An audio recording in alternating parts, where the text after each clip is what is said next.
Before we get into this, quick little side note. I'm turning 26 this month, so I'm doing something called 26 Vids of Litness. That's 26 videos this month. Just a challenge to myself. It's gonna be a grind, but we're gonna get it done. Now, is the NBA play-in tournament just a trap for mediocre teams, or is it actually one of the smartest things the league has done in the last decade? Because I was arguing about this while playing 2K the other day, and I realized both sides kind of have a point.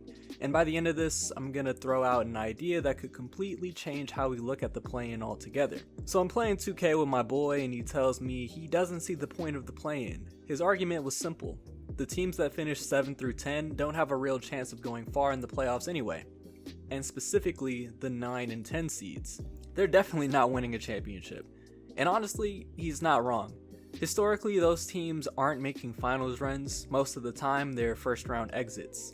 So if your entire lens is, does this produce a champion? Then yeah, it might feel pointless. But I think that's the wrong lens. Now, I do want to start here. The play-in can absolutely be a trap. It can be a magnet for mediocrity. It can be a beacon of false hope. There are teams that hover in that 7 to 10 range for years and convince themselves that they're close. You look at teams like the Heat, the Bulls, the Hawks, and for a stretch, the Raptors were in that mix too. That middle ground, that 38 to 42 win range, it's dangerous. Because you're not bad enough to draft high, but you're not good enough to contend. And the longer you stay there, the longer it takes to break your ceiling. Now what's interesting is how different teams escape that trap. The Bulls finally looked at the writing on the wall and said, alright, this isn't working. They pivoted. They embraced the reset. That's exiting the trap downward, accepting you're not there yet. But the Raptors, they exited the opposite way. Instead of fully bottoming out, they recalibrated, developed their young guys a bit, made smart front office decisions, and they climbed back into the upper echelon of the East. That's the ideal version of threading the needle. So the play-in can either be quicksand or a stepping stone. It depends on how self-aware your front office is. Now, here's where I push back. Overall, I think the play-in tournament is great for the league. And not because 10 seeds are about to win a championship. It's about incentives, it's about development, it's about engagement. For teams that have been rebuilding for years, making the play-in actually matters. Take the Hornets out east and the Blazers in the west. If you've been in the lottery for 4 or 5 straight seasons, fighting into the play-in signals growth. It gives young players high leverage games, it changes expectations internally, it builds competitive habits. You don't go from 25 wins to conference finals overnight. There's levels to it. The play-in can be that first checkpoint. Then there's the Suns example. Coming into the year, expectations were low. They lost KD in a loaded Western Conference, and when you're in the West, where almost every team thinks they're a playoff team, losing a superstar like that can feel like a death sentence.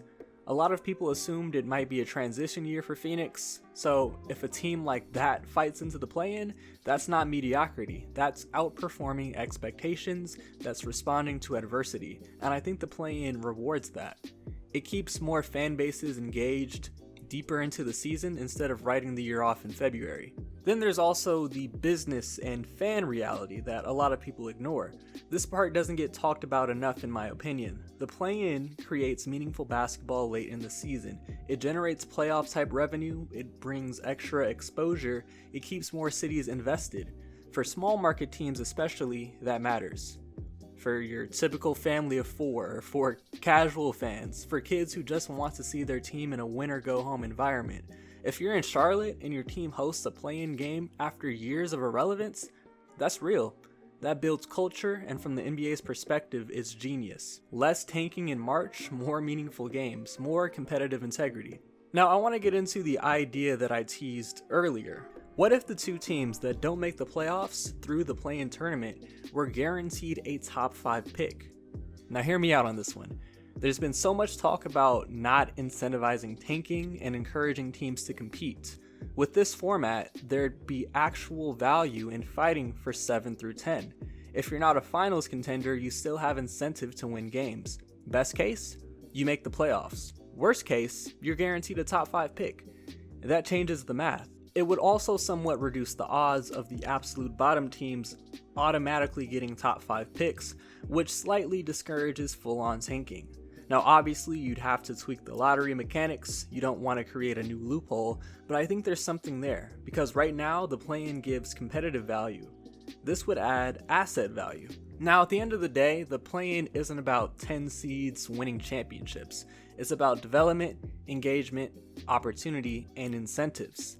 Yes, it can trap teams in mediocrity, but it can also be the first step out of irrelevance. And in a league where tanking used to kill the final 2 months of the season, I'd rather have meaningful basketball. I appreciate y'all for watching. If you rocked with this Let's Talk format, drop some topics in the comments for the next one. And if you enjoyed the video, leave a like and subscribe, especially with the whole 26 vids of Litness run this month. If you missed my most recent video on the Rockets, it's on the screen right now. Go tap into that. Other than that, I'll catch y'all on the next one.